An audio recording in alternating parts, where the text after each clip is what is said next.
ஒரு அழகான மந்திரக்காட்டில் குட்டி என்ற சின்ன கரடி வாழ்ந்து கொண்டிருந்தது. குட்டி மிகவும் ஆர்வமானது.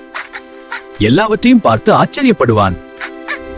ஒரு நாள் அவன் ஒரு மாய பிஸ்கட்டை கண்டான். வாவ் என்று குட்டி குதித்தான். அது சாதாரண பிஸ்கட் இல்ல. அப்பொழுது ஒரு நரி அவனை கவனித்தது. அது மாய பிஸ்கட் குட்டி. அத சாப்பிட்டா அதிசயம் நடக்கும். குட்டி யோசித்தான். உண்மையா? அவன் ஒரு கடி எடுத்தான். அடுத்த நொடியில் அவன் மேலே மிதந்தான். சில வினாடிகள் கழித்து அவன் மெதுவாக கீழே இறங்கினான். குட்டி சிரித்தான். ஆர்வம் நல்லது, ஆனா கவனமும் அவசியம்.